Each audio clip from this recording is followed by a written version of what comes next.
South Sudan hosts over 500,000 refugees in camps across 5 states. The largest number of refugees are from Sudan, who live in camps in the Upper Nile and Unity states. Fueled by ongoing conflict in Sudan, this figure has almost doubled in less than 18 months, underscoring the growing impact of the crisis across the region. والله في بلدنا هنا زمن جينا متحركين من البلد الشيء خلانا جينا به هنا المشاكل بس بتاع الحكومة اللي حصل ده زمن المشاكل ده قام لنا كده ده في بلدنا ما السلاحات الأصليات الكبار ده ما ريحونا فوقوا بيجدئونا بالأصليات الكبار ده زمن جينا متحركين عشان نجوا هنا في الشارع بقينا تعبانين والأكل بقى صعب علينا والشراب بقى صعب علينا والدواء ذاته بتاع العيال الجبال العيال ده بقى صعب والعيال في الشارع أمراض ما رياهم يوشي الخلانا جينا بو هنا. The biggest threat to people's lives in the refugee camps is malaria. There is also the risk of arboviral diseases spread by different mosquito species, which include dengue, Zika, and chikungunya. Poor sanitation causes flies to spread diarrheal disease, which is the third leading cause of death in babies and young children. In this setting, there are a lot of conditions that are favorable for the increase of malaria cases. Mainly, there is displaced population, both we have the returnees and also refugees. And frequently, we see also flooding from June, July, all the way to November. Every year there is rains, and the rains are heavy sometimes. And we have floodings, historically huge floodings that had human and animal cost as well.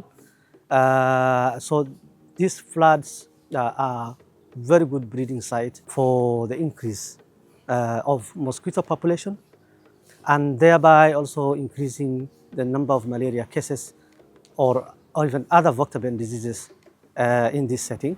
However, all these diseases are preventable and people's lives can be saved when there are well-planned interventions. The Mentor Initiative has been delivering vector-borne disease control activities in Maban refugee camps since 2012 in collaboration with the government of South Sudan and refugee and host communities. These activities include indoor residual spraying and fly and larval control, which help reduce the population of disease-transmitting vectors. The indoor residual spraying is a large-scale spraying that we do, spraying of the shelters where the communities live, and this has an effect on reduction of the mosquito population after biting and before biting. الناس زي جو قريب ده يلا جو رشوا البيوت ده كل البيوت رشوهم لأنه بحمي البعوضة وبحمي الحشرات لأنه البيت بتاعه كان ما رشوه والبعوضة بكون كتير لكن الحمد لله الناس جو رشوا زمن الملاريا مساكنين دي شهرين بس لقوا فين الملاريا مشين مرتين بعد أخدتها فوق وادوني هبوب جبته يلا الشيل أنا خايف بيه وحسي في الملاريا ما قاعد بفكاني ده يلا بعدين تاني ما هو كان رجع لي والمستشفيات قفل تاني نعمل كيف ده الشيل كعب أنا خايف بيه. The primary goal of the program is to reduce morbidity and mortality amongst refugees and returnees by killing the mosquitoes, flies, and other vectors that transmit malaria, diarrheal, and other diseases such as dengue. What does it mean for us to kill the larva?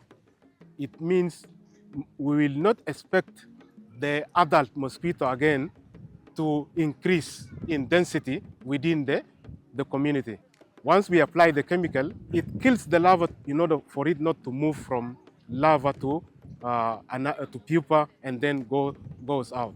حقيقة المشروع بتاع مينتا مشروع مهم مشروع تختص في مجال صحة البيئة والإنسان. هذا المشروع بيقوم برش المبيدات الحشرية ذات الحصر المتبقي في داخل المنازل ومكافحة الملاريا وبعض الأمراض الناتج من الحشرات كالقلزار داء الفيل والحمى الصفراء والدنك. The biggest impact that we know is the reduction of the cases. I will give an example of 2017. By then, Mentor Initiative was not able to do the indoor residual spray because of some funding crisis. So that year, we have seen a shoot up in malaria cases across the camps because the residual spray was not done.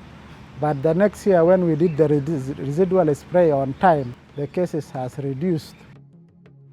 Part of an integrated vector management approach is the use of new tools developed to be effective in challenging situations where other tools may not be viable.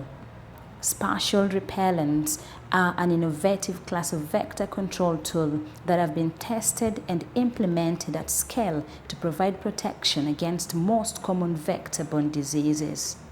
They are easy to install and protect people during the day and all night in any type of shelter.